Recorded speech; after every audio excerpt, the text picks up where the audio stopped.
Hello, my name is John Winter. I'll be the moderator for this evening's forum.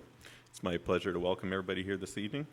The Chamber of Commerce in Lloydminster and right across Canada is a nonpartisan organization. We take our responsibility to our members and our community very seriously, and for that reason we regularly host forums for candidates running in municipal, provincial, or federal elections. All provincial parties have been, with a candidate running in the Lloydminster riding, has been invited to attend and participate in the forum this evening. I'm pleased to welcome the candidates here tonight. Thank you for taking the time. Sorry, technological difficulties here. Sorry about that. We're very fortunate to live in a country where we have the right and privilege to vote for our leaders. I'd also like to thank the Lloydminster Exhibition Association and staff for hosting this evening. Their support and participation makes it possible for us to carry out this important function, and we're fortunate indeed to have this fine facility to host our events. Up here tonight doing the question collation is Chamber President Paul Melrose Wyatt and Chamber Past President Coleen Kelly Hyde. Our timer tonight is Serena Shadeen, and our floor assistant is Terry Lynn Mackey. Some of you may be familiar with our chamber and how we run our forums.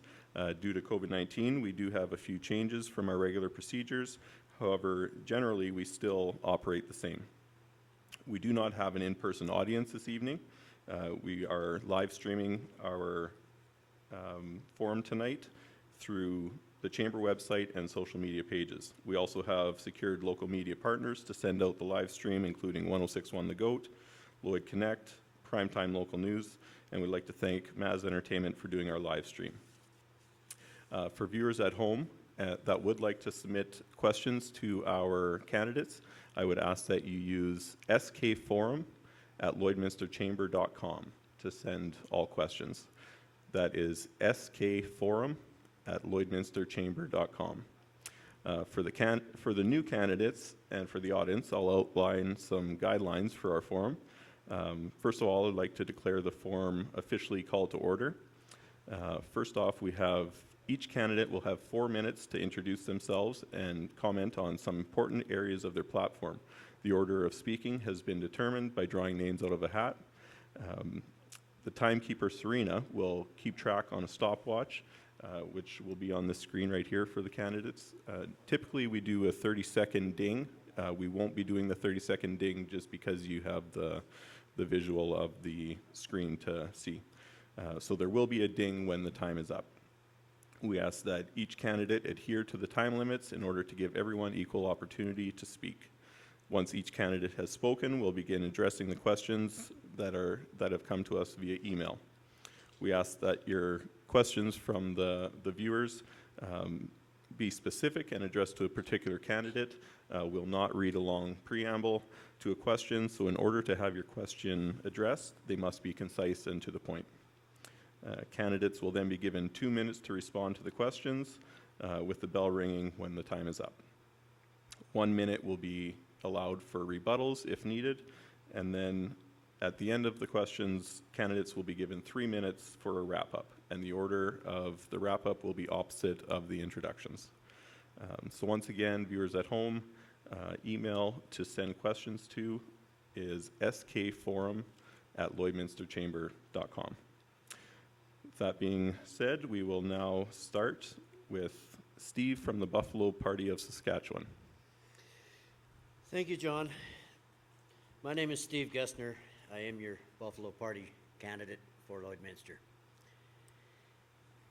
A little bit about myself. I was born in Humboldt, Saskatchewan.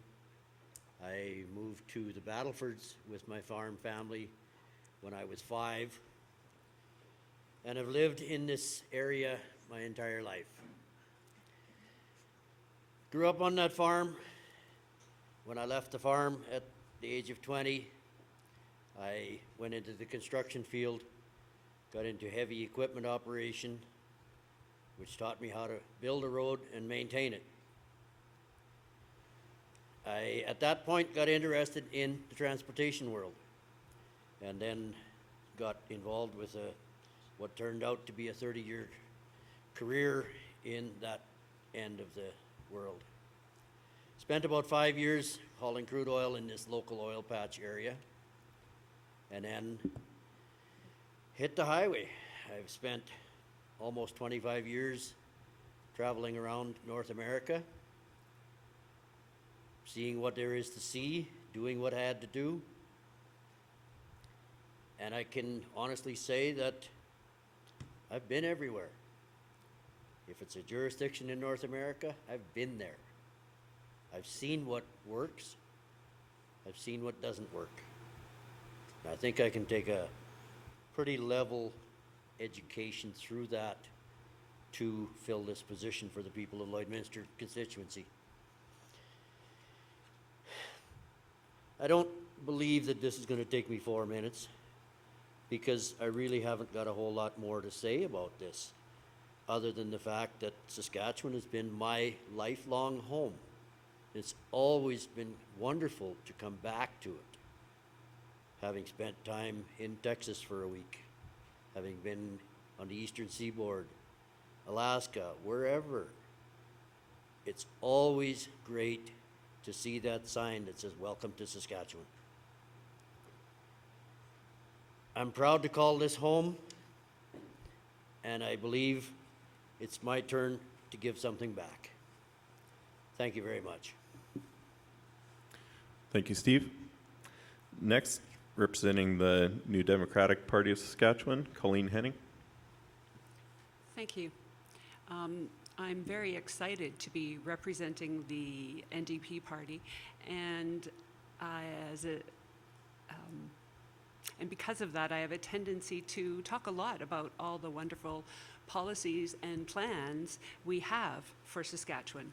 But tonight I'm going to do things a little bit differently, and I'm going to use this introduction time to tell you about myself. I don't usually talk about myself much when I'm out on the campaign trail. My name is Colleen Morrell Henning. I was born and raised in Lloydminster, and I've lived here for 48 years. I've lived mostly in the city of Lloyd, but as a young person, I also lived and worked on a farm near Lloyd. And I feel that because of those experiences, I understand this riding well. Its people, passions, and economics, both past and present, and also the issues that face us here as we as a riding grow and change to meet current and future challenges. I graduated from the Lloydminster Comprehensive High School back in 1980. And those of you who have lived here as long as me might recall that my dad was the principal of that school then. He'd lived here about 25 years, but my mom had lived here even longer. My roots here run that deep. I next attended Lakeland College in business and went to work in Lloydminster for a public practice accounting firm. I kept studying accounting while working full-time for a few years, then decided to move to Edmonton to complete a Bachelor of Arts degree. After I convocated, I worked in Fort McMurray and Edmonton in human services, social work, community corrections, and rehabilitation work, before returning to Lloyd. During my time in Fort McMurray, I worked extensively with Indigenous communities there and throughout northern Alberta, ties, and I eventually developed strong personal and family ties to Indigenous communities in northern Alberta, ties which now connect me to the Indigenous community in Lloydminster. When I moved back to Lloydminster in 1991, I spent the next 10 years continuing my accounting studies, working in human services and accounting, and raising my 2 children. Those years I spent balancing diverse jobs and responsibilities gave me a unique understanding of the lives of people in Lloydminster and area, and of how social and economic factors affect those lives. I also came to see how these factors are affected at every turn by the choices of municipal, provincial, and federal governments, which led me to become more involved in politics and community action. That's when I started volunteering for the Saskatchewan New Democrats. In 2001, I returned to university to fulfill a lifelong dream and become a teacher. After I got my B.Ed, I began to work at Holy Rosary High School in Lloyd, and I still work there now. I find great fulfillment working with students, sharing in their joys and struggles. While working at Holy, I also attended the U of S, earned a master's in educational admin. Besides classroom teaching, I've worked for my division as an assessment specialist and presently as a coordinator of at-home learning. Also, while I've lived in Lloyd, I've been an active volunteer for many causes. Fundraising for a school playground, treasurers for nonprofits like the Lloydminster Social Action Coalition, The Fringe, a local church. I was president, vice president for the Lloydminster Teachers Association, and I believe that my strong work ethic and commitment to this community have been amply demonstrated by my work, volunteer, and educational history.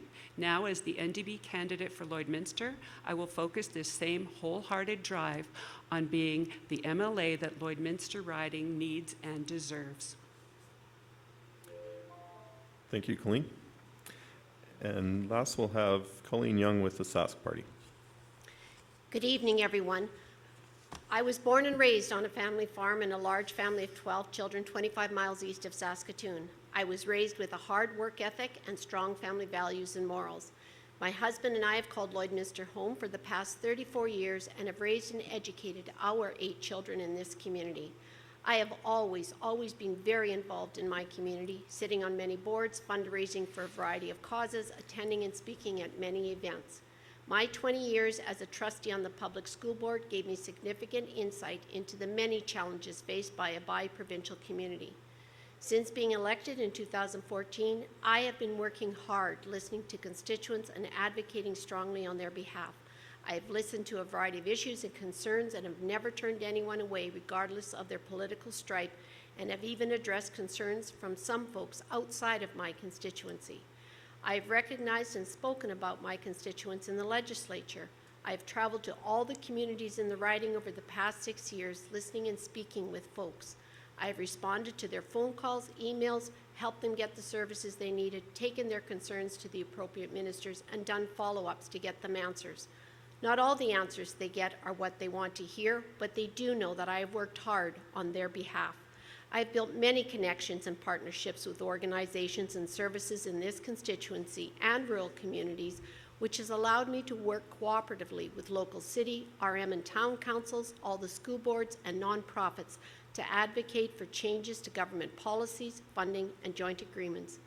I believe actions speak louder than words, and under the strong leadership of Premier Scott Moe and the Saskatchewan Party, this province has seen a growing population, strong job creation, lowest unemployment rate in the country, a strong investment into new hospitals, new schools, new long-term care homes, 900 more doctors, 4,000 new nurses, 1,307 more teachers, hundreds of new child care spaces, invested in the rebuilding of our highways, worked with our municipalities on a sustainable and predictable funding formula, funded new community lagoons and wastewater treatment facilities, added supports for our more vulnerable with new housing, provided additional supports and funding for mental health and addiction beds, built a new Saskatchewan Children's Hospital, funded new CT scanners and other equipment in our hospitals, listened to our citizens and addressed real crime with additional officers and special tactical teams, created partnerships with our First Nations on providing supports and skill development opportunities,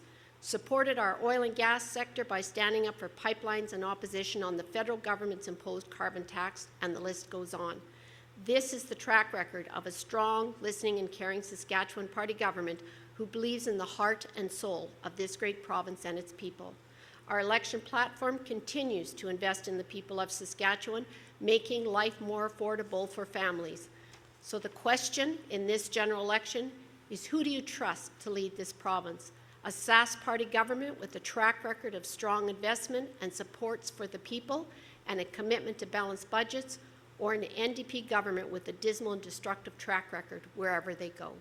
Thank you. Thank you, Colleen. So one more time for our viewers at home, I will, the email address to send questions is skforum, F-O-R-U-M, @lloydminsterchamber.com. So we'll get into those questions now. Our first one is on the topic of the economy. Prior to COVID-19, Saskatchewan economy was already challenged by low commodity prices and business and consumer, and a low consumer confidence. The economic lockdown associated with COVID-19 has certainly exacerbated these challenges. As we move forward, what is your party's economic recovery plan going forward? And what role do you see the province's business community playing in this plan? So I will start with Steve.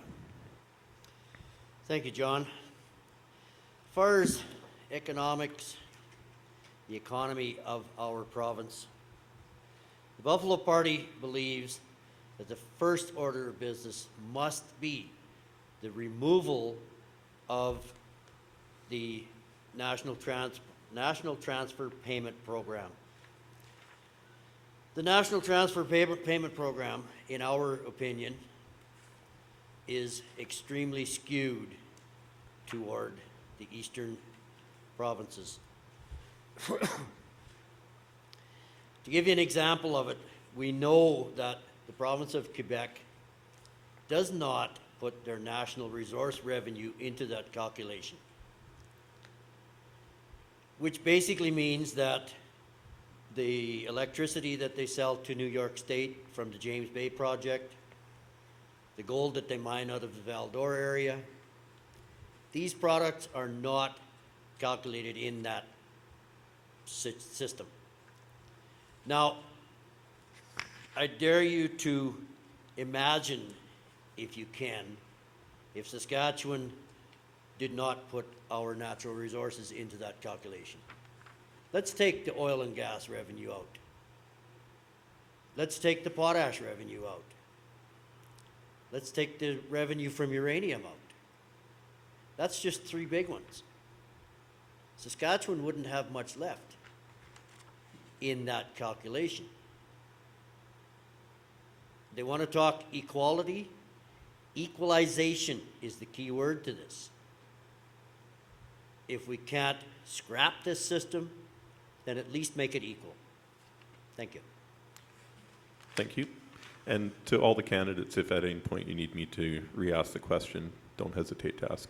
Next, we'll go to Colleen Young.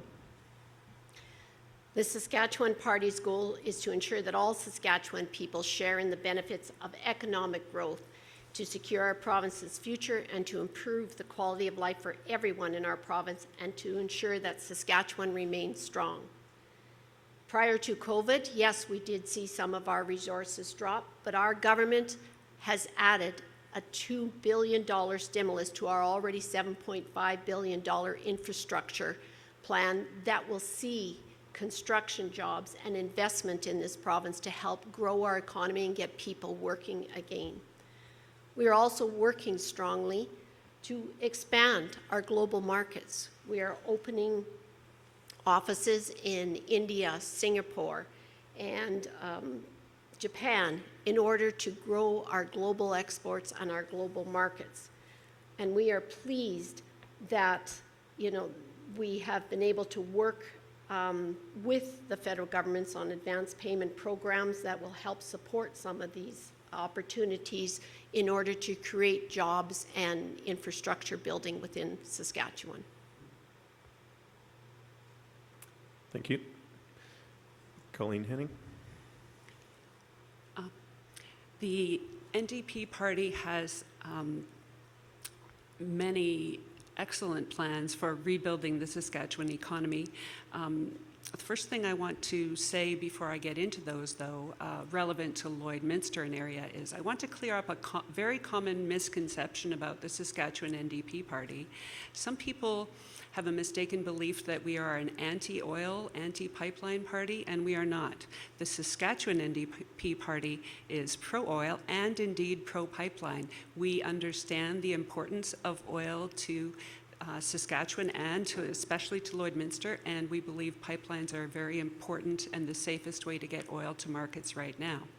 That said, we would like to see our reliance on that one source of income, that one big piece of our economy, to be lessened so that we don't have the booms and the busts that we've always had in Lloydminster. And so we would like, one of the things we would like to do is develop alternative energy sources using other resources that we have. We have other resources in Saskatchewan we don't use. That's an example of a thing we would like to do. We also plan to rebuild Saskatchewan infrastructure that has been neglected in recent years, and we want to do that using a Sask first procurement policy where we focus on using Saskatchewan workers and Saskatchewan companies to build Saskatchewan infrastructure so that we boost the economy right down from the ground, or up from the ground, so to speak, pardon me. We also have very specific plans like removing PST on construction, which I've heard residents of this riding speak about, a Rural Reconnect program, things like that. Thank you. Thank you. Next question is on Rebuttal? rebuttal. Yep, go ahead, Colleen. I want people to remember this. Do not believe the NDP when they say they support the oil and gas sector and pipelines. They push back strong on that many times over and over again in the legislature, and Ryan Miley, their leader, has spoken at anti-pipeline rallies. His caucus support a job-killing, industry-killing carbon tax that hurts families, farmers, businesses, and industries. And let's remember that the NDP and Greens are the ones propping up our corrupt federal Liberals who do not support the strict regulations that are already in place for pipeline construction in this country. Thank you. Can I speak to that? Yep, you get a rebuttal as well. So I feel like I was more or less just called a liar, and I don't appreciate that. When I say the NDP policy is pro-pipeline, it is pro-pipeline. There have been several recent announcements to that effect. You can find it in writing if you would like to see it in writing. It is there in writing. Just because somebody speaks to people who are against something, I mean, we're not all on the same page here and we're still talking. So just because you spoke at a rally against something doesn't mean that that's what you believe. It means that those are people you want to speak to. So I don't think that is really relevant. And I think that Ryan Miley has not been lying in the media, and I have not been lying either, and I don't believe anybody should say, don't believe what Colleen Morrell Henning just said. Okay, thank you. Next question regarding candidate platforms. We'll leave it right there, Cody. Many candidates have talked about prioritizing needs over wants. I'd like to know what issues and items they feel are the needs and what are the wants. And we'll start with you, Colleen Henning. Sorry, could I ask you to repeat that question? Yep. Many candidates have talked about prioritizing needs over wants. I would like to know what issues and items you feel are needs and what are wants in your platform. Okay. I think that needs are economic development is a big need. Healthcare is another big need that we haven't talked about yet. A particular example that, well, there are a couple of them. One is better funding and better supports and programming for mental health issues and for addictions issues. That's an example of a need that I think is very relevant in this community. And during this COVID era, we've all seen overdoses increasing. I'm sure I'm not the only one here who's known people who've suffered the loss of their children through that. So those are examples of needs. Also, meeting the needs of seniors better. We want to have the best home care program in Canada. That is one of our goals because people want to be able to stay at home and it's better for people to be able to stay at home. That's another example of a need. other needs in order for people to be able to be productive members of our society economically, and also for health and safety. We need to make sure that everyone in Saskatchewan and in our riding has safe and reliable roads, has safe and reliable internet and cell service. We do not have that everywhere in this riding. Some of the roads to the north of here are appallingly bad and at times impassable, and there are communities to the north of here that do not have reliable internet or cell phone service. That's an economic issue, a health issue, and a safety issue. So those are some examples of clear needs in this riding. Thank you. Thank you. Steve? The question of what do we need basically comes down to Saskatchewan first. These are our resources. These are our people. This is our part of the country. We need to take control of it. And this is very simply not a question. It is simply a fact that we need to continue. We need to get back to our lives. An example of that is our power plants down at Estevan and Coronac. We have the carbon capture technology almost figured out to an absolute science. It's getting cheaper every day for them to work that. And yet Ottawa coughs and says we are mandating that you shut down these coal-fired power plants, and we're doing it. The Buffalo Party of Saskatchewan is going to just reverse that. Those are our power plants, not Ottawa's. Ottawa, get your fingers out of my pocket. Thank you. Thank you. Colleen Young? I think the one most important need right now coming through this COVID is to get people back to work and get our economy up and running again, and making life more affordable for families. Our platform includes a number of things that will help make life more affordable for families and get our small businesses operating better than they are right now, and that was a small business tax reduction that we have introduced. We've also have put in our platform supports for our seniors, and that includes 180 new continuing care aides will be hired to work in long-term care facilities, and 120 new continuing care aides will be added to provide home care services through the province, as well as increasing the basic income for our seniors from the $270 to the $360 a month. Under the NDP, they never increased their basic income from $90 in the 16 years they were in power. We have been increasing it, and we will continue to support our seniors. We're also removing the intercity ambulance costs to our seniors to help make life more affordable for them as well.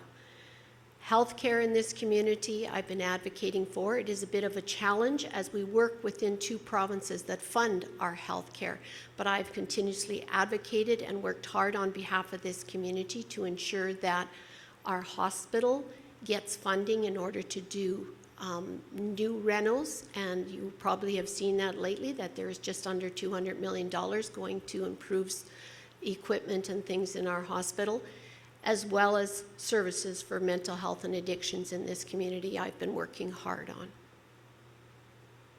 Thank you.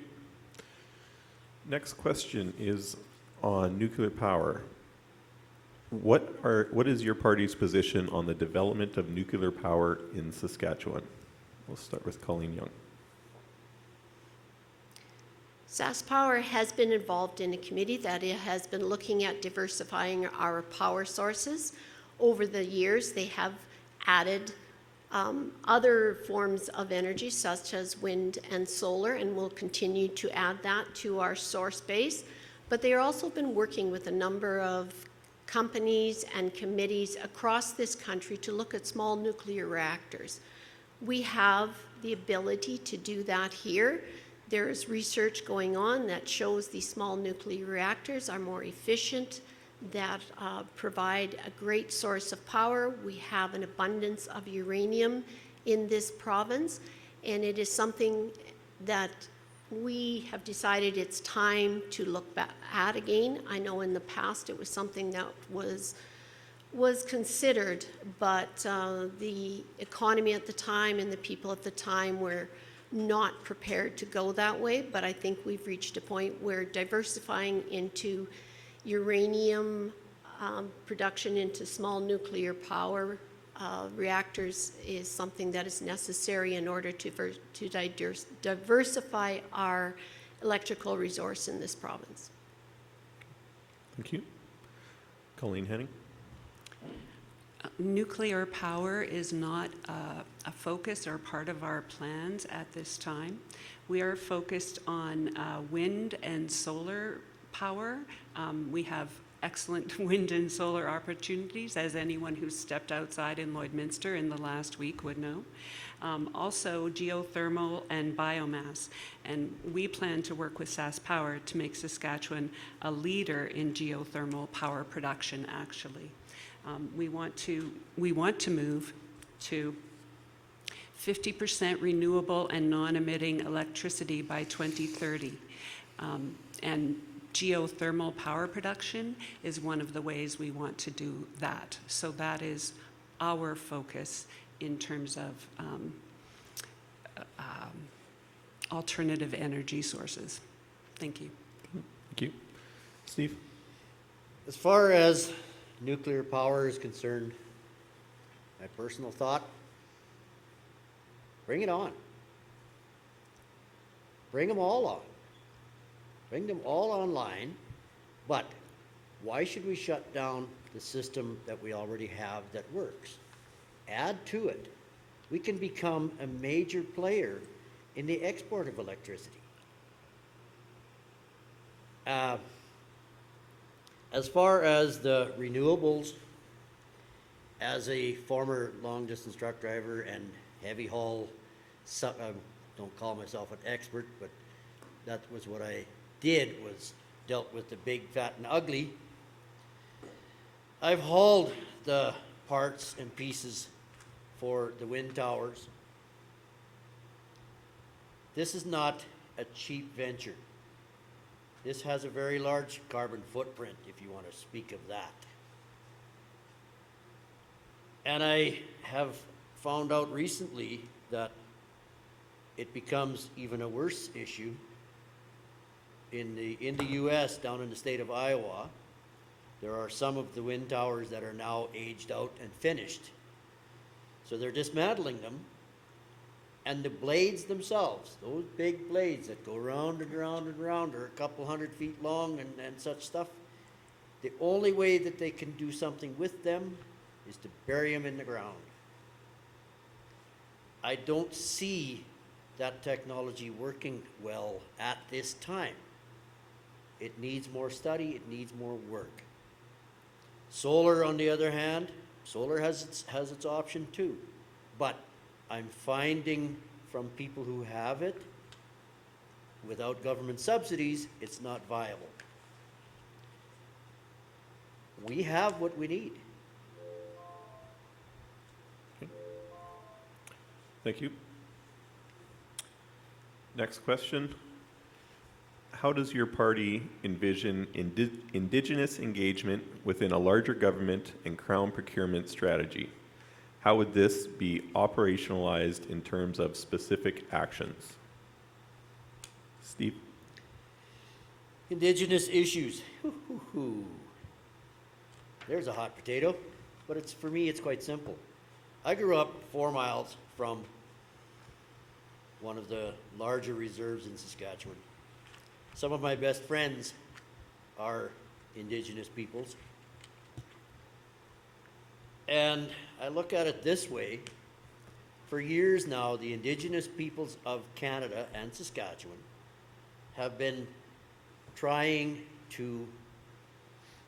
become self-governing. Well, welcome to the head of the Buffalo Party of Saskatchewan. I'm not the head, but I'm part of that body. We are also trying to deal with self-government.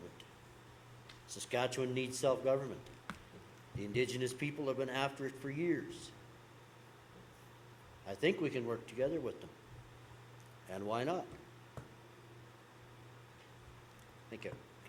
Thank you. Colleen Young. The Saskatchewan Party is committed to improving the education and employment outcomes of our First Nations and Métis people, and we will continue to engage with tribal councils, individual First Nations and First Nations businesses to increase employment and engagement in the economy. Recently, I have been advocating and working with our First Nations company, oil and gas company from Onion Lake, in helping to support them through this pandemic. They have received some work on the abandonment wells and inactive wells funding that recently was announced. And we have also, as a province and as a government, worked with our First Nations people up around the Pine House area on power generations with their hydro. So there's many opportunities to work with our First Nations, and we have been consulting with them and working with them even on the Saskatchewan Indian Institute of Technology and the Gabriel Dumont Institute in order to provide them with support and funding to help them train and get their people the skills that they need in order to get jobs out in our economy. Thank you. Colleen Henning. Could I get you to repeat that question? You bet. How does your party envision Indigenous engagement within a larger government and Crown procurement strategy? How would this be operationalized in terms of specific actions? Right. Okay. I thought that was what the question was. So it's kind of looking at a larger scale. It's interesting to have that question because I had a conversation on that subject with some people in this riding earlier today, and I think the conclusion we came to and what I believe on that subject is that I would first have to find out how, for example, First Nations communities in our area envisage that. I don't need to, I'm not going to sit here and say, I think we will work with them and help them do X and Y and Z. No, they can tell me what they think. I hate even saying it like that.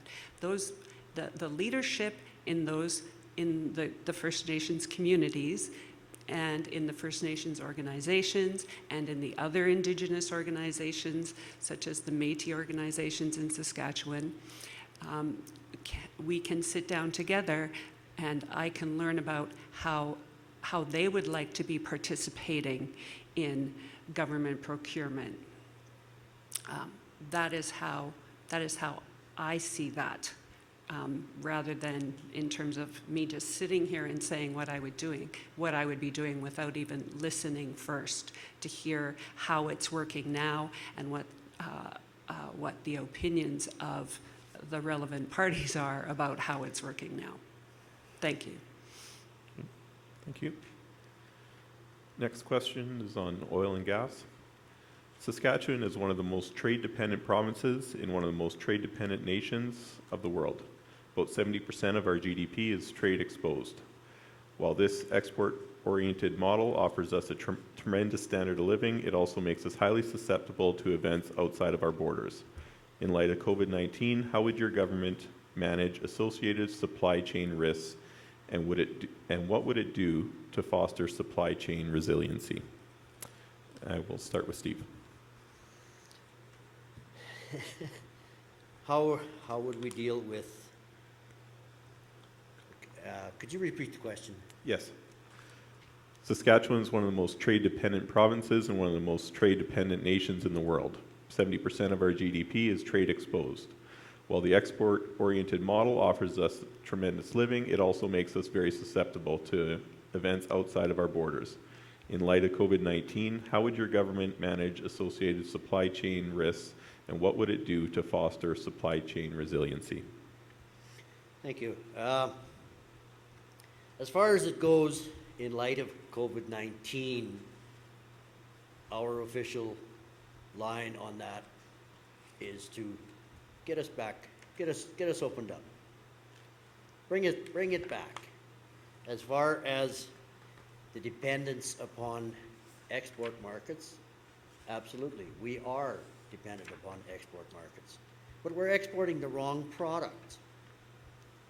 We're exporting crude oil. We're exporting yellow cake. We're exporting durum instead of finishing these products. There's no reason why we can't be exporting diesel fuel and gasoline instead. There's no reason why we can't put a durum plant, a plant to make spaghetti out of durum. Why can't we do this? Export the finished product. Probably we far, far less product to move. The extra waste of it, let's take canola as an example. You take the canola seed, you crush it, it becomes canola oil and canola meal. You've got two finished products. One is a cattle feed, one is a cooking oil. Let's sell those instead. Thank you. Thank you. Colleen, Henning? As I understand it, the question was about supply chain resiliency, and with reference to the fact that we are a very trade-dependent province in a trade-dependent nation, and it seems to me that an important factor is to not be too dependent on any one particular or one or two particular trading partners. So for example, historically, the US is our largest trading partner, of course, and we've also traded a lot with China. So just in a general way, to reduce dependency on particular trading partners and to diversify in terms of who we are trading with would seem to be an important piece of building some safeguards into that for events like COVID. Thank you. Thank you. Colleen Young?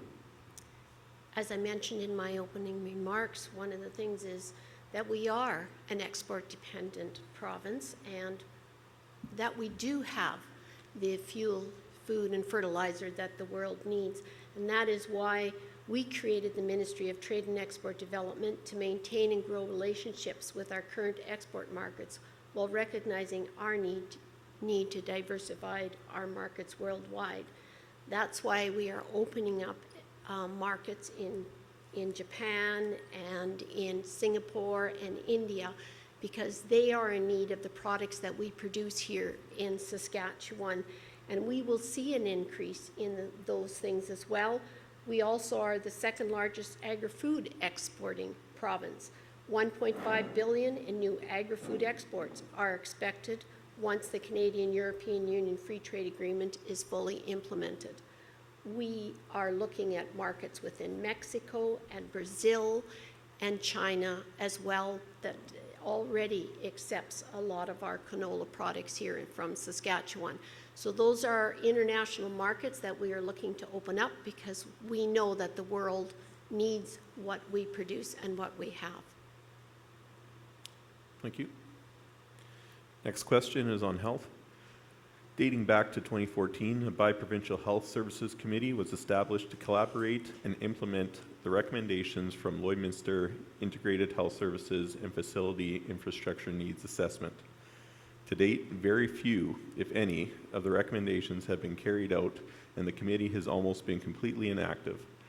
If elected, what would you do to get the bi-provincial committee operating transparently and moving towards achieving the recommendations from the report? And we will start with Colleen. The bi-provincial working group. I just recently, in the last year, reappointed people to the bi-provincial working group. There was a new chair appointed as well, because yes, we didn't see as much activity as we'd like based on those recommendations that were put forward. That committee has been active and are pushing forward some of the agenda items that hadn't been dealt with in the past.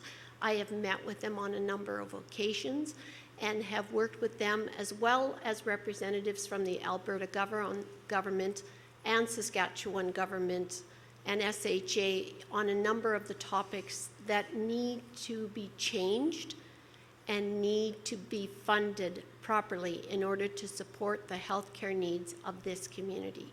We serve a very large area. It isn't just the city of Lloydminster, and the ambulance services, as well as all of the doctor services and healthcare services in this community, need to be changed and adjusted so that all the people benefit from healthcare within our community at the same level. That is something I've been strongly advocating and working with our ministers in the past, and I will continue to do that and work with the bi-provincial working group to see that the recommendations move forward. Thank you. Colleen, Henning.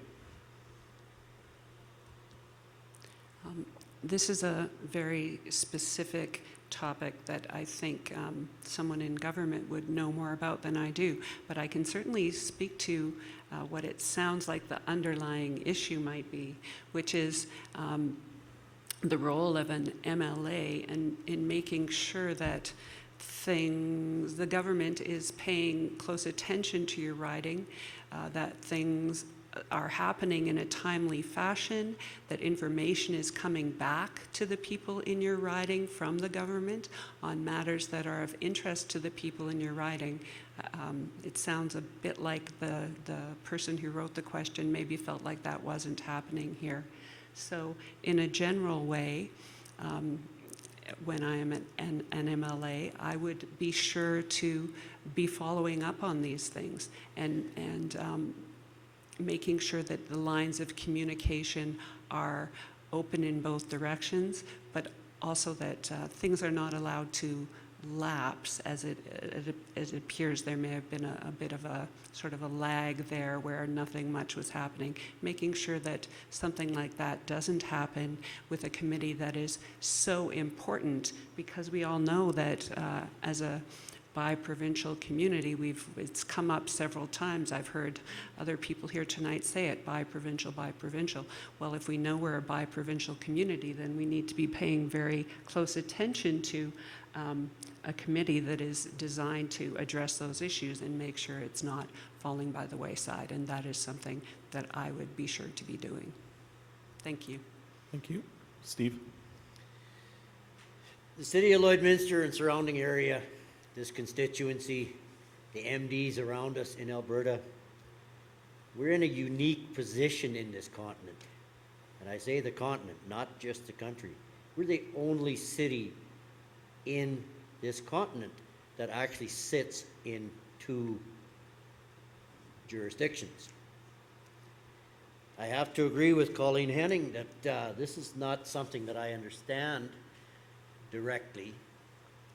I do understand that we have to work with those other jurisdictions in this regard, because we have one hospital. It happens to be in Lloydminster, Saskatchewan, but the services are provided all around for all around us. I guess for myself, at one time I was involved with the exhibition grounds in the Battlefords, and therefore had some contact with the people of this organization. So it is confusing because you're dealing with two different provinces, but it can be done. I wasn't aware that there was a bi-provincial committee as such to look after this. I think it's a good thing. We have to have it because the people of this constituency, the MDs around us, the Alberta side of the city, the other Saskatchewan zones that are close by, we all need this operation to work. We all need that hospital. Thank you. Next question is on the economy. Research undertaken by the Saskatchewan Chamber of Commerce suggests that the province's tax system is becoming increasingly uncompetitive and not optimized for promoting much-needed business investment. If your party were to form government or stay in government, what measures will it enact around business tax policy to help spur growth? We'll start with Steve. Okay, I'm gonna have to look into my notes here because we actually, in our platform, have that right in here. We intend to make Saskatchewan easier for investors to come here. As I've mentioned before, things like taking durum wheat, turning it into pasta. These are not fly-by-night, easy, small dollar situations. These are, I mean, we're going to need investors to put their money up front. And so we're going to give them a tax break. Okay, I'm not a numbers person, so I don't understand this. Basically, the 5-year program, in the first year, we'll give them a 10% tax break. Second year, 15, nope, I'm looking at the wrong piece. Here we go. Here we go. No, anyway, it's in here. People can find this. This is on our website, and if you're interested, take a look. I can't find the particular one, but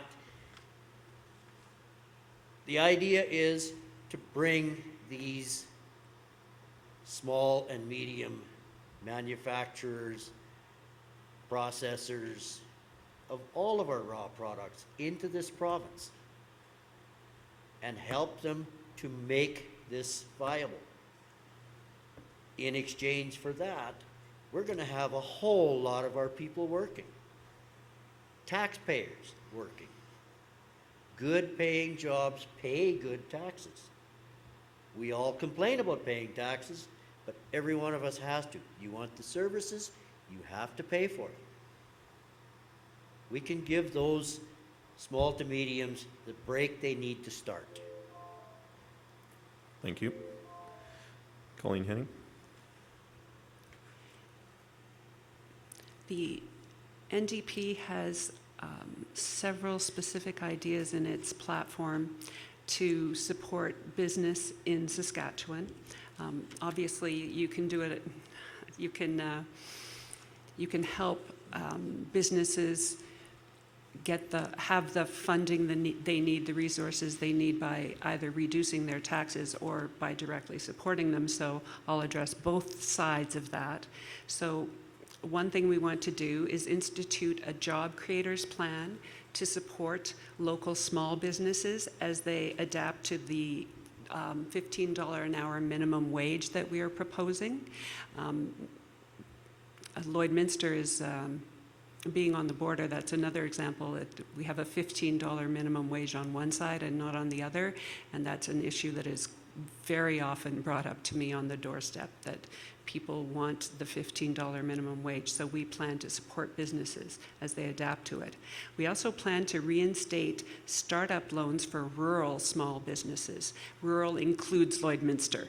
We mean outside of the large centers, Saskatoon and Regina. So that is another example of how we plan to promote business investment in Saskatchewan, which was what the question asked about, business investment.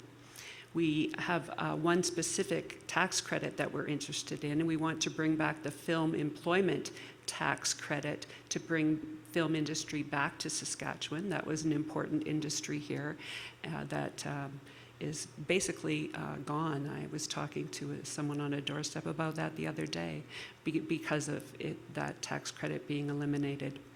We also want to reduce the craft beer levy, and a levy is of course a form of tax, so we want to reduce that one to help our producers compete across the country. I mean, we even have that in Lloydminster now. That's a growing industry in Saskatchewan.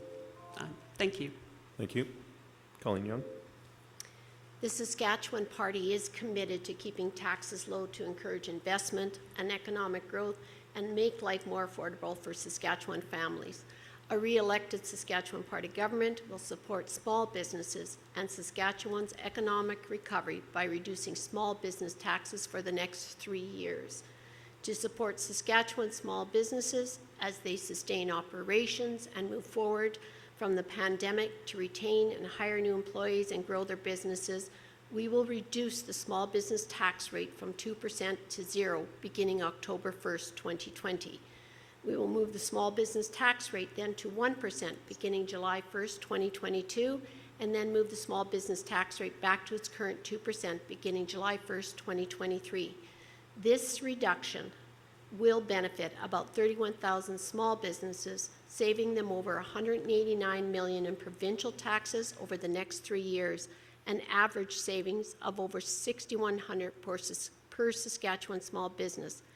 The amount which small business can earn at the small business tax rate is $600,000, and this is the highest threshold in Canada. So the combination of low small business tax rates and the highest small business income tax threshold will make Saskatchewan the best place in Canada to start and grow a small business. Thank you. Just a reminder for those joining us live on our feed, if you'd like to get a question in, the email is skforum@lloydminsterchamber.com. We'll be probably taking questions for about another 20 minutes, so if you want to get your question in. Next question is on education.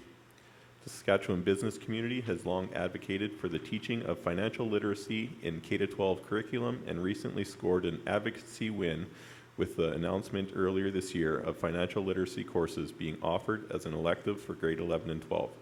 Despite this success, gaps around middle school offerings and teaching capacity remain. If your party were to form or stay in government, would it build upon these efforts? If so, how?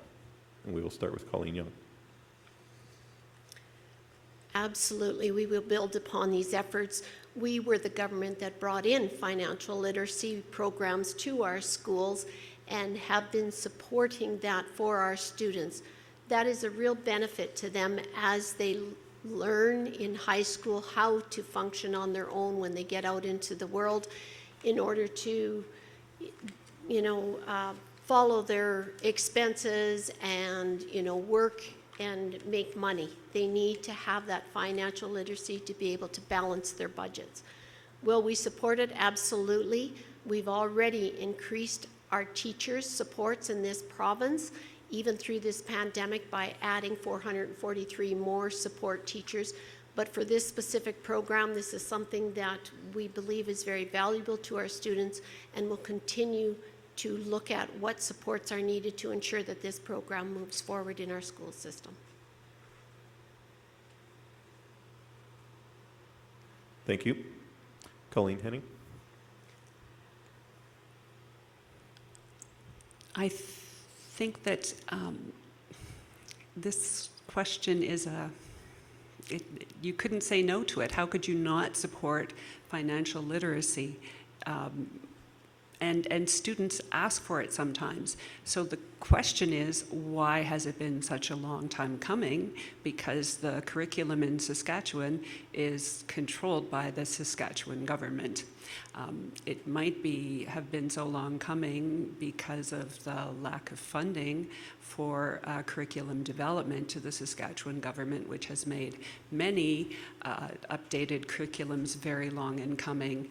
And so that as a Saskatchewan teacher, I'm aware that we are operating from some exceedingly old curriculums, some of them, oh boy, going quite a ways back into the last millennium.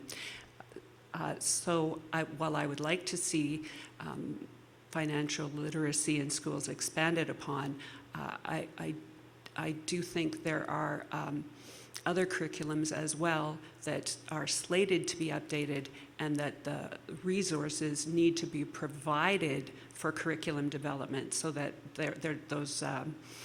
those courses are not just sitting there with containing outdated content and just not meeting the needs of students and communities and the Saskatchewan society as it is right now. Thank you. Thank you. Steve? As far as our education system goes, who can say that, no, we don't need more funding? Who can possibly even think that way? Our teachers are up against the wall. They are, they're the person who takes over when the parents are finished with being very young children. They are to help our parents to turn those children into adults. The Buffalo Party of Saskatchewan believes that the education system needs to get back to the fundamentals. Basically, it comes down to reading, writing, history, math, and sciences. My wife works in a grocery store, and there's nothing frustrates her worse than when one of these high school students gets a part-time job at the store, and the computerized till tells her or him exactly how much change to give me. And if that machine doesn't, if she pushes the wrong button and it just comes up with the total, I give her $20 for $9.45 worth of product. They very often can't count back change to me. This is wrong. We need to get back to these fundamentals. We need to know how to read, to write, to do our gazintas, to do our mathematical calculations. Physics, we don't need to go there, not for most of us. But we do need to be able to add and subtract. Thank you. I'll rebuttal. Yep. The Ministry of Education is going to receive $2.57 billion in 2021 to its budget, and school divisions will receive $1.94 billion in school operating funding, the largest school division operating funding in the history of this province. That's an increase of $42 million just since last year. Operating funding in school divisions is up 37% since 2007, while enrollment is only up 15%. And I want to remind people that we've added 1,307 more classroom teachers in the province since 2007, and added childcare spaces within all of our schools as well, as to support many of our children. I want to remind people, the NDP in this province closed 176 schools. That's an average of one school per month. They lost over 400 teachers in 6 years. And the enrollment declined by 16% because people were leaving this province. Thank you. Next question is on labor. What is your party's plan around the labor market issues to address current skills gaps between skills and competency employers are looking for versus what recent graduates currently possess? More broadly, what kinds of labor market policies would your government enact to prepare Saskatchewan businesses and workers for the economy in post-pandemic era? And we will start with Steve. The questions keep mentioning the post-pandemic situation. First of all, I don't believe that we are in a pandemic. that was supposed to be 15 days. After that, it's supposed to have gone through a legal channel to find out whether it continues or not. It has never gone there. As far as the job markets, the people are looking for good paying jobs. They deserve to have a realistic reason to get out of bed in the morning. Am I gonna be able to go to work tomorrow? These are the questions that people are asking. How are we gonna fix that?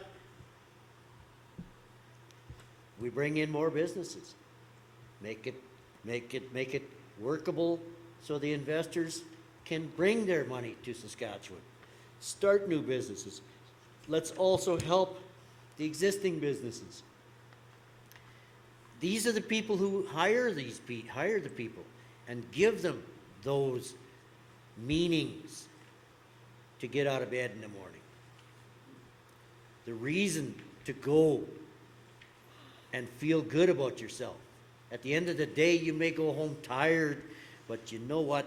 You've done something. You've accomplished something. That's what Saskatchewan people want. They want to know that their life means something. And that's basically what it comes down to. Thank you. Thank you. Colleen, Henning? Can you repeat the question, please? Yep. So it's on labor.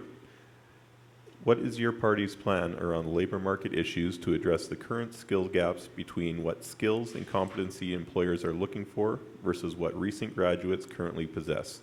More broadly, what kinds of labor market policies would your government enact to prepare Saskatchewan businesses and workers for the economy in a post-pandemic era?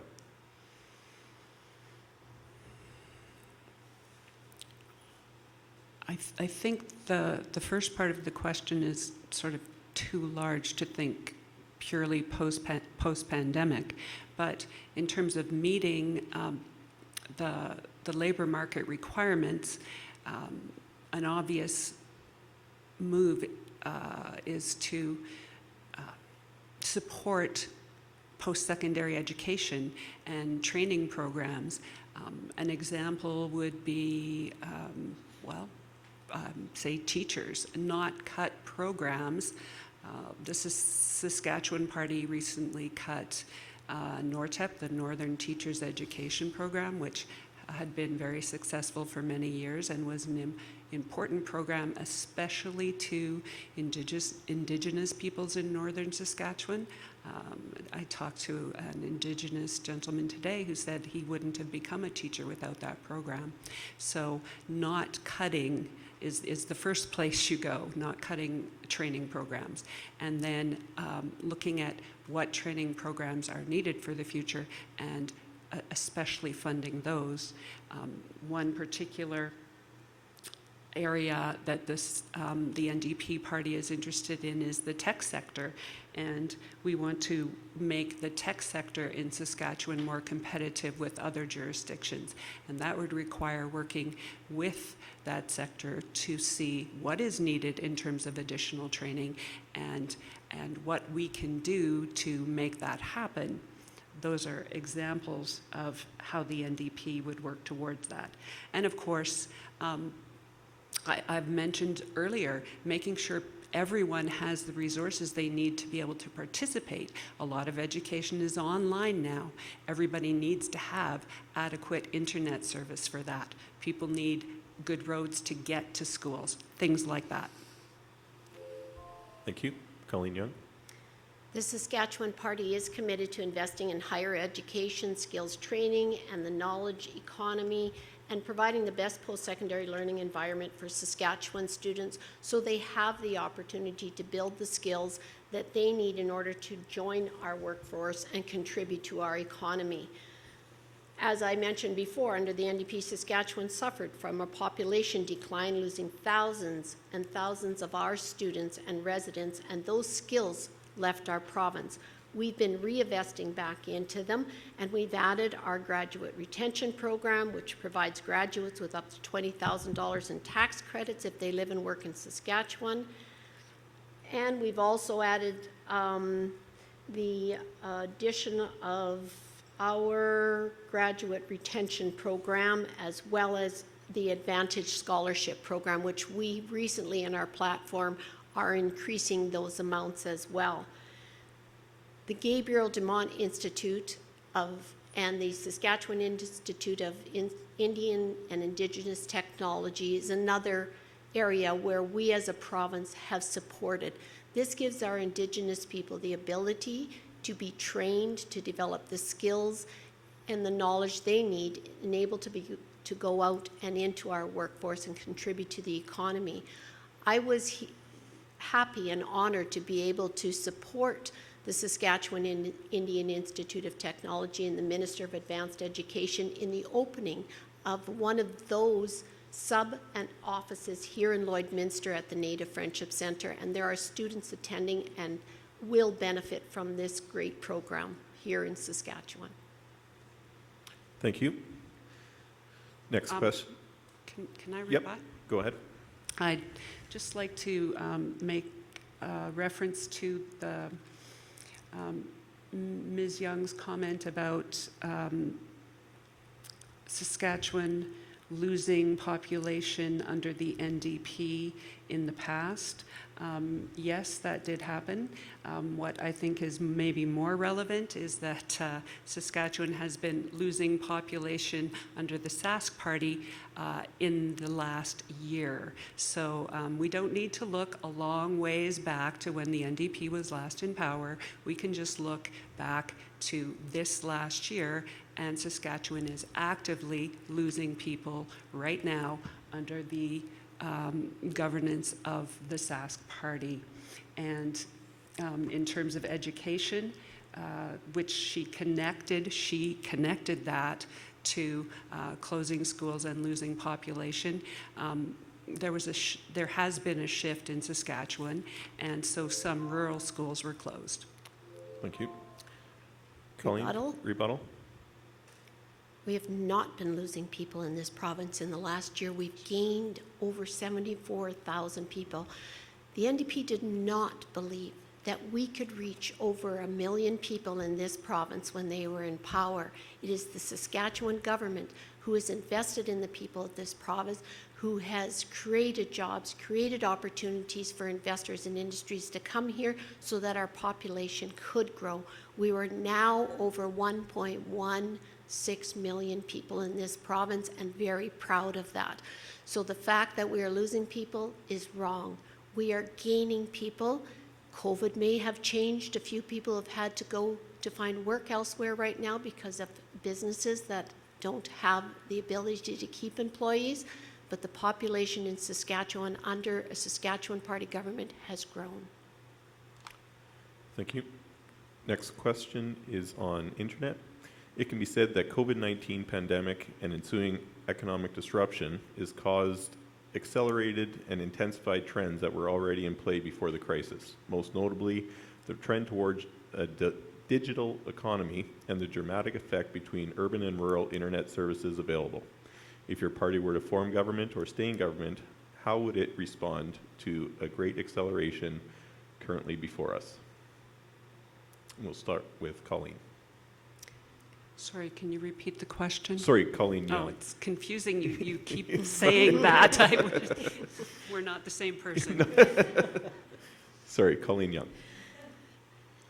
We have invested as a government and through SaskTel into a number of small rural community towers over the last couple of years, 91 small rural community towers for better internet and cell service and bandwidth have been erected in this province, and we continue to invest in that. Just recently, we announced 74 macro towers in this province, with one of them coming to this constituency. It'll be along Highway Range Road 797 up near the Fort Pitt Hutterite Colony. And so that is there to help provide better internet service, bandwidth, and cell service for customers. It is expensive to invest in these towers. It's $1 million per tower, as well as the technology that is added to it. So SaskTel makes decisions around where they put these towers based on the density of their population, and recovery of costs and expenses that goes along with that.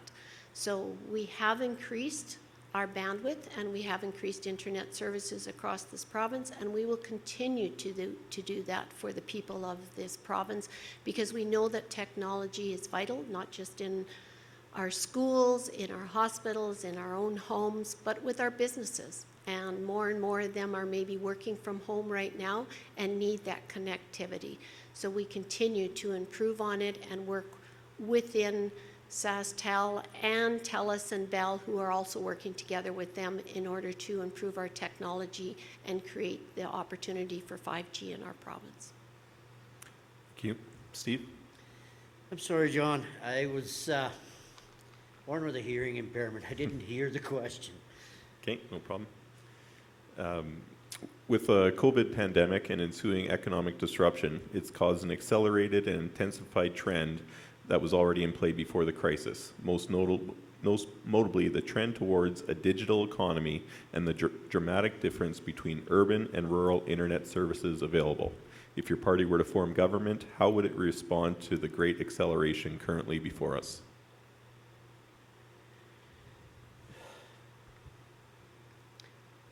I'm somewhat at a loss on this. Up until this campaign started, I was still using a flip phone. I'm an old guy. As I look around the room, I'm probably the senior member in this room today. And technology, I know, has passed me by, and I know it's necessary for the next generation and the people coming up behind me. It is also a part of why I semi-retired from my business, because I couldn't keep up. So therefore, I'm going to just have to let this one go by, because I really don't understand the technologies of today. I don't understand the phone that I now carry around. I don't understand how these cameras can be operational. The internet system, yeah, I can go www.dumbass, here we go, and find probably a picture of me. That's as far as it goes with me. I really would have to, if we have people in government, that's going to have to be someone else's department, because I know that I'm not capable of dealing with that. Okay, thank you. Colleen, Henning? Well, I've touched on this topic before, and it's very dear to my heart, because people who do not have internet access, cell phone access that they need, they are not safe, their health is not secure, and they cannot fully participate in the Saskatchewan economy. And I don't think it stopped being optional a long time ago. The government we have now is still treating it as optional. There are people in northern Saskatchewan who do not have affordable access to reliable services.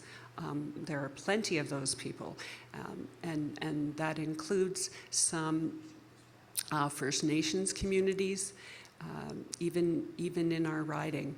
And it's simply unacceptable, so we would do whatever it is an official plank in our platform, and we would do whatever we had to do to make sure that it changed. It is not enough to say, well, SaskTel does it where it's viable based on the number of people. SaskTel, who controls SaskTel? Like, I don't think, I'm pretty sure SaskTel has something to do with the Sask government, if I'm not mistaken. And even, yes, and the government can work with other parties, but the government has the responsibility to make sure that it happens. It's not optional. Even the United Nations has talked about the fact that everyone, everywhere needs access to the internet. How can you look for jobs anymore without access to the internet? How can you apply for jobs without access to the internet? how can you phone for an ambulance without cell service? Okay, thank you. Next question is on oil and gas.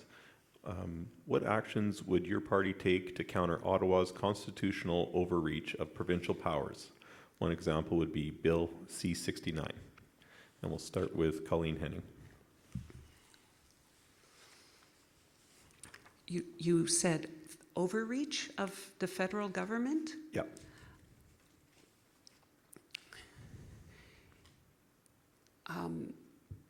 I said to someone the other day, yelling wouldn't help, because I was looking at another party's policies, and it's like, we will tell the federal government.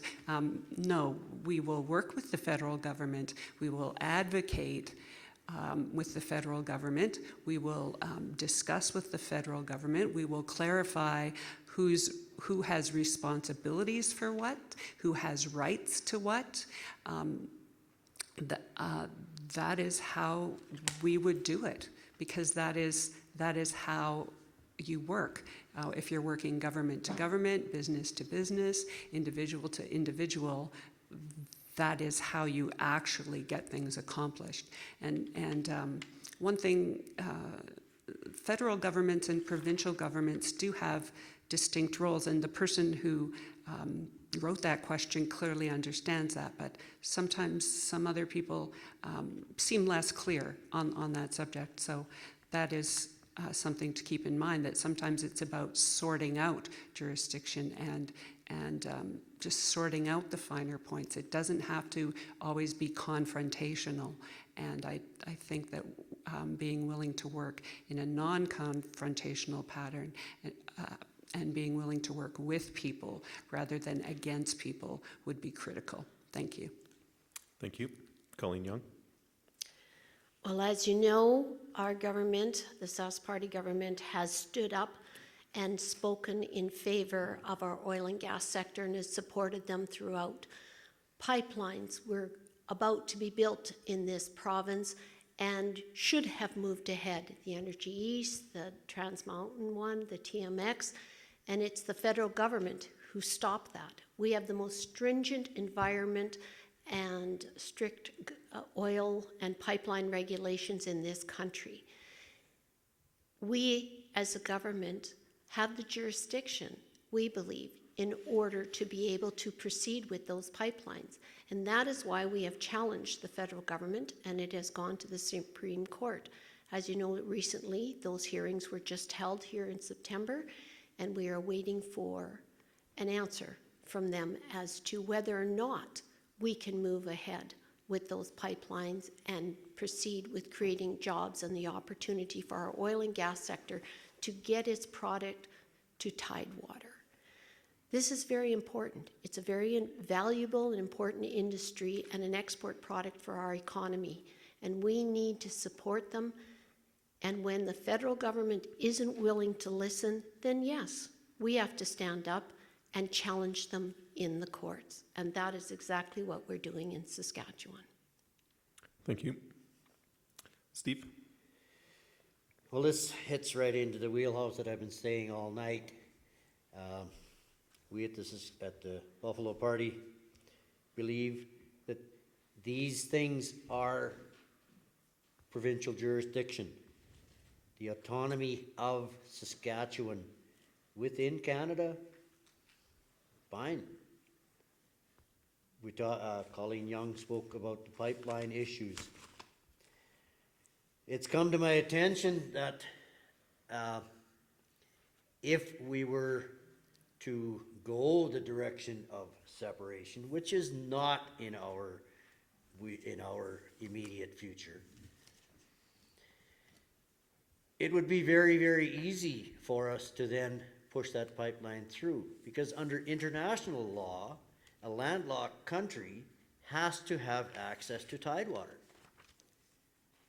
That's the situation in a lot of the countries in Europe. They have to have, by law, access to Tidewater.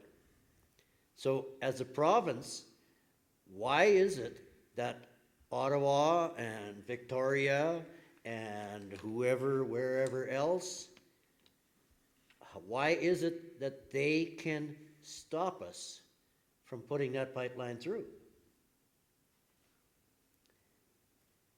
We are part of a family. We're not little children anymore. We are adult child in this family, and we should be treated as such. We should be able to run our own operation.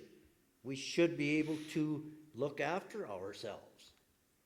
And by doing that, then we look after our parents, in this case being the federal government.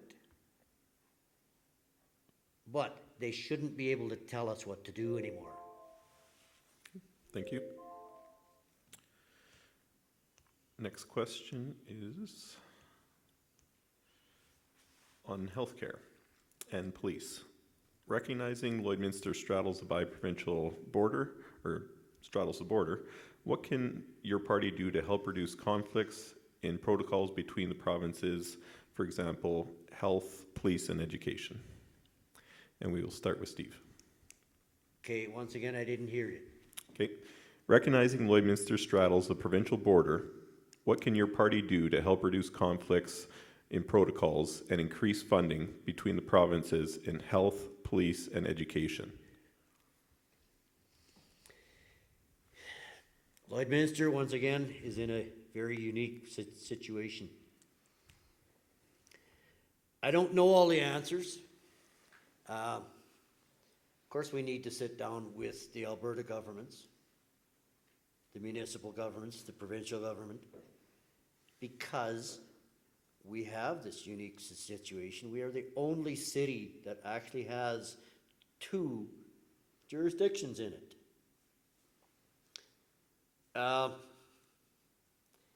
It's not going to be an easy thing. But we do need to sit down with them as far as our health care. I mean, we have, according to what I've heard tonight, this committee organized to work on that, which is not being very well utilized. Other departments need to be doing the same thing, because, once again, we have one city government in 2 provinces. I mean, the tax bases for Alberta are different than Saskatchewan. The wages, so the minimum wage was mentioned. Those are different. Somehow we have to come to agreement with this city and the area around it to make this all become a workable plan in different departments, different ways. It's not easy. Nothing is. Especially when you're dealing with 2 different peoples. Albertans and Saskatchewanites. We are neighbors, but we're different. Thank you. Thank you. Colleen, Henning? To reduce conflicts in protocols, again, that sounds like a matter of that would require continuing discussion and bringing parties to the table, and a role would likely be one of mediation, and it would involve listening and trying to line up things. Not everything has a simple answer, and some things start with research and learning and listening before you talk. As far as increasing funding, one way to increase funding for Lloydminster is to increase funding on the Saskatchewan side of Lloydminster. And so we do have some specific plans for increasing funding that would be relevant to the Lloydminster area. For example, we have set aside funding specifically for working on anti-gang initiatives. When I've been on the doorstep in Lloydminster, I have heard a few people, more than a few people, mention issues that that relate to gang activity in this riding. And so increasing funding for anti-gang initiatives would assist with the costs of policing in this area, and either directly or by reducing the costs of policing in this area, because I think you know, it's not a secret that there is gang activity in Lloydminster and area, and that's one example of a very specific plan, and not just talking generalities that we have. Thank you. Colleen Young? Health education and our policing services in this community has always been a big challenge when you're dealing with two different governments and two different provincial funding formulas that fund this community on the basis of population within their province. I have advocated and worked strongly with both the city, municipal representatives, as well as my counterparts in Alberta on a number of these topics. We need to work harder on the policing services for this community, as when our RCMP moved over from the F Division in Saskatchewan to the K Division, we lost the funding of 2 police officers because it went to the Alberta funding model. And that's something we need to work on to get back, and that is something I have been working with the mayor on and with the ministers in order to find that support for our community, because gang violence is up, lots of things are up. I was very instrumental in working to get both ministers of education to the table when we developed the seamless delivery model for education here in our community, which has worked very well. And I know that there is work to be done on the healthcare issues here in Lloydminster. That bi-provincial working agreement is up for renewal and is being worked on as I speak. And that is something that we need to get both ministers of health to the table. That always seems to be the way things work. It's not just about bringing the bureaucrats to the community to have the conversation, but to get the actual health ministers here, and that's something I'm very strongly going to be advocating for in the next round here. Thank you. We do have time for one last question. Decisions by institutional investors are increasingly being made through a climate lens. How would your party manage the long-term transition to a low-carbon economy? What role do you see the province's business community playing in this transition? We'll start with Colleen Young. Can you repeat it? It was... Yeah. Decisions by institutional investors are increasingly being made through a climate lens. How would your party manage the long-term transition to a low-carbon economy? And what role do you see the province's business community playing in this transition? Our government put forward in August of about 2018 a prairie resilience plan to the federal government, which was accepted in principle, but has never been able to get full approval on. And that was setting goals and targets on our heavy emitters and to reduce our carbon emissions. We have that in place, and we will continue to push our prairie resilience plan because we believe it is the best plan in order to reduce carbon emissions in our economy. Getting our investors here, we have some very strong economic investors who are very careful about their emissions and their carbon footprint in the province. Just recently, Inland Steel is in the process of building a $12 million plant just outside of Lloydminster here. That's a great investment for jobs and for the economy here, and they will be ensuring that they meet all the environmental standards that they need in creating steel products for around this area. Thank you. Thank you. Steve? Talk about a carbon footprint of our economy comes down to a fine line. Where do we go with renewable resources? Where do we go with working through things that are ever changing? Where do we go with planting trees?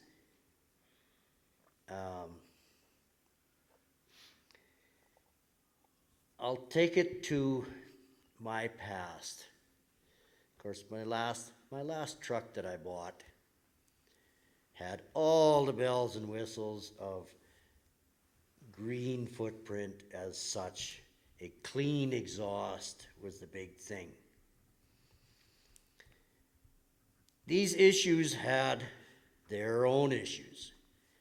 It only took a couple of years for those issues with that system to force me to either shut this truck down or delete this stuff, make it go away.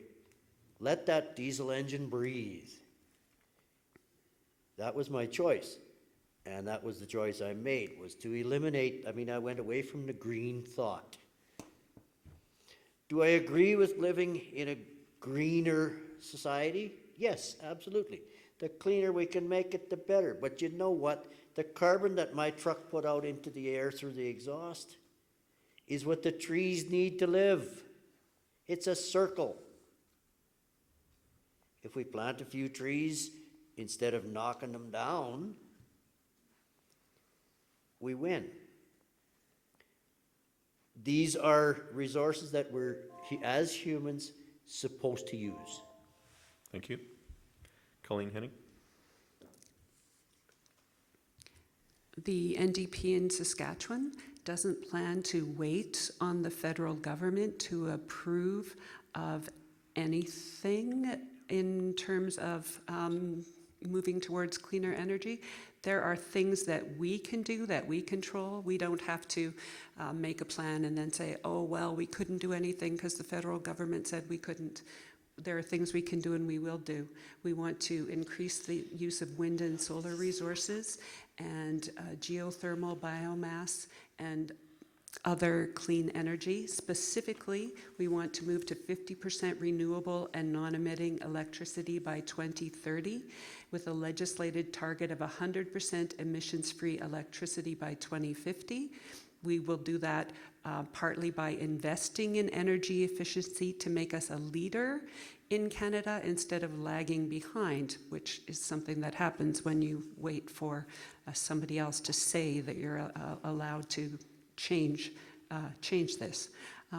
We plan to support the protection of wetlands and grasslands, and we're going to empower people, small businesses, municipalities, and First Nations and Métis communities to generate their own power and create a distributed energy grid in Saskatchewan. And we will work with SaskPower to make Saskatchewan a leader in geothermal power production. So those are some very specific things we would do, because as I believe the question said, it's about institutional investors wanting to invest their money in Saskatchewan and wanting Saskatchewan to be have a clean energy policy before they do that, knowing that people people everywhere are concerned about that now. So that's important for them as institutional investors. And we are ready for that, and we are ready to make the province they want.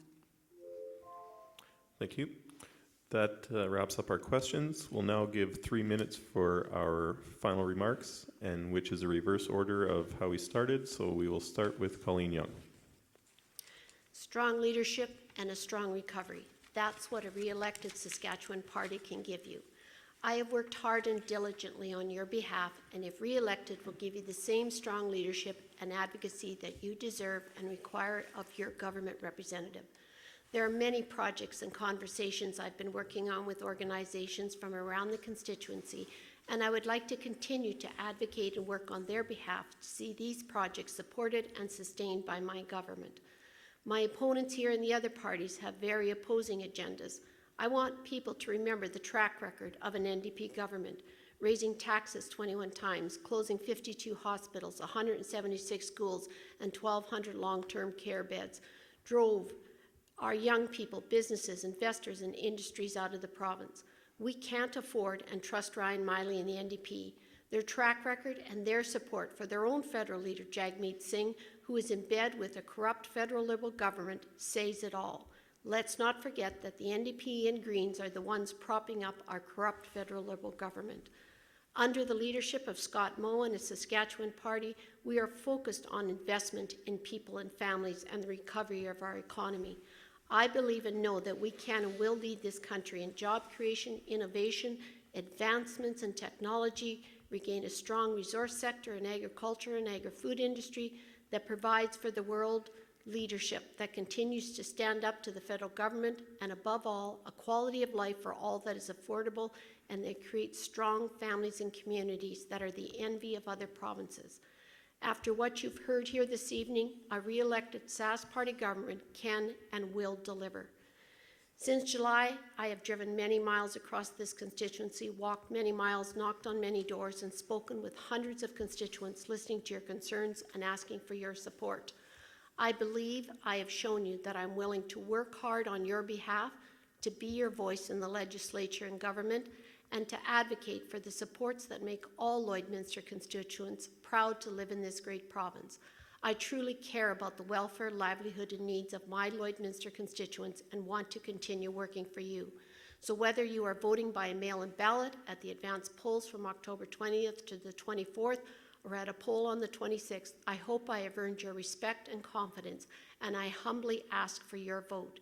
I ask you to vote for trusted leadership. I ask you to vote Coleen Young. Thank you. Colleen Henning. At the beginning of this event, I explained who I am and why I will make an excellent MLA for this riding. Now I'd like to highlight some issues that make me passionate about winning this chance to work for you. I've had a chance to mention some of them earlier, but I'll just reiterate some of the ones that I'm particularly passionate about. And I will also say, I think it's really important when you vote to think about the future. One of the other candidates here seems a little bit hung up on the past, on people who were in government a long time ago, MLAs who are probably long retired now, and some of them are, I'm sorry to say, not even with us anymore. A leader who isn't with us anymore. I wasn't there then. Who are we now? And who am I now? That's really the question for you. Who am I now and what do I want for Lloydminster? So one concern that affects us all in this riding, as I've said, is job and income security. It affects us directly or indirectly during this COVID year, with formerly successful businesses and industries struggling and even failing to survive. But we know Lloydminster was actually struggling before that, wasn't it? Lloydminster has had a lot of ups and downs lately. We've been vulnerable to world oil prices, and we hadn't had time to recover from the last slowdown before COVID hit. As a longtime resident of this area, I say it's time for a change. As I've said before, and it's true, the NDP, the Saskatchewan NDP, is both pro-oil and pro-pipeline, and we understand that oil is essential to the Saskatchewan economy at present, and that pipelines are the best way to bring that oil to markets. And we believe we can have as much and more success than the current government has had in doing that. But we need the booms and the busts of oil to end as well. We need to look ahead, diversify energy resources, not just to have cleaner energy and work to halt climate change, but to create good, steady jobs in Lloydminster now and in the future, right here in this riding. And we're going to do that with things, our Sask First procurement policy, new infrastructure, schools, bridges, hospitals. Also, I want to mention again that our focus on healthcare, working to reduce suicide through a suicide prevention strategy, mental health and addictions, but also specific treatments for opioid and meth programs, and for seniors, the best home care program in Saskatchewan. And thank you for your time. Thank you, Colleen. Steve? People ask me, why are you doing this? I mean, look at me. As I said before, I'm likely the senior person in this room tonight. I'm 60 years old. I'm looking at retirement.